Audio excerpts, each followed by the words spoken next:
think some billionaire will tell you in a book is going to help your situation? Unless he tells you which dark street he's walking down so you can jack him up, it's worthless. No, you want to hear from somebody like me, whose checks have made some mighty bounces. I'm talking about Michael Jordan verticals, but who still survived and never got arrested. They don't know where I live. If you want tips on how to lead a dull, stable life and wear the right clothes for success, you can just look somewhere else. Me, I believe you'll learn more worthwhile lessons from the man who couldn't hang on to a job, a woman, or a residence for any decent length of time ever. Someone who went from goofy kid to brain-damaged adult and is still smiling. Someone who's had his electricity turned off many times, but has never been in the dark for long. But don't be looking for this program to be a celebrity tell-all. Especially don't go looking for any of my stories about Whitney Houston or Barbara or Tom Cruise, because my lips have been sealed. Unless you have a huge cash offer, I'm no fool. Now, I do have bills to pay. Besides, I'm too young to be writing my memoirs. I've just turned 40. Okay, yes, I have to admit, even this finely tuned machine is beginning to slow down and swell up a little bit. Now, if you take away nothing else from this book, let me give you one bit of important truth from the north side of 40. By the time you hit 40, you don't have any toes left. The end of your foot becomes one big corn with a toenail at the end. See that? Even if you stop listening to this audio right now, you've learned one big lesson that I wish I'd known when I was 35. I couldn't get some special shoes made. Hey, you've already gotten your money's worth. Hey, but please don't stop, because I, Sinbad, am an honest-to-goodness son of a preacher man. That's right, my father is a real preacher in Michigan where my family grew up. That means my father won't lie, but I might.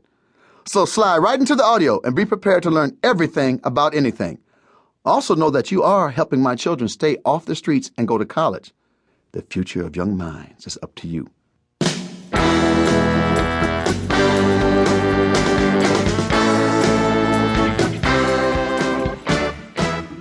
Let your Sinbad self sail.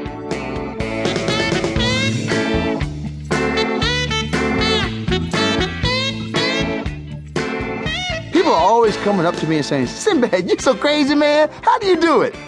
I don't know how. I think there's a crazy gene that runs through my family that I must have been blessed with. Mine is just more active than most. So whatever you do, don't. I repeat, don't try to be me. I am a professional crazy person. All right, now for the big questions. What's your real name? Sinbad, what's your real name? And why Sinbad? Look, I'm only going to answer these things one time, so memorize it. Don't ask me again out on the street. I'm not playing. This is the reason. You see, I always loved the character Sinbad. From the first time I ever saw him as a small kid back in Michigan on our old black and white television when they would run the old Douglas Fairbanks Jr. movies after school. Sinbad was truly the greatest sailor of them all. Greater than Jason. Oh, he made Jason look like a punk. Not the maniac from the Friday the 13th movies, the Greek dude who fought all the monsters like Medusa, who had the biggest, nastiest weave in history made out of snakes. Kind of gross. I was so fascinated by Sinbad the sailor that I scoured the library looking for any information I could find about him. It was there that I discovered that Sinbad originally appeared in The 1001 Nights. Not exactly the reading of choice for little brothers in the 60s in Michigan, but I sat in that library hour after hour, all by my goofy, gawky self, trying to break down his adventures into words I would understand. Now check this out. Sinbad made 7 voyages more than 1,000 years ago, but he didn't know it, but I was his Afro companion for every one. Together, him and me fought off whales as big as islands, huge rock-throwing birds, and giant hungry cannibals. And that could just be in one afternoon before I went to shoot some hoops. I respected this Sinbad cat. He wasn't the biggest cat going, and other guys had more muscles, but he seemed always to end up saving the butts of the bigger, brawnier men. He was a natural leader and kind of sneaky clever. You know what I'm talking about?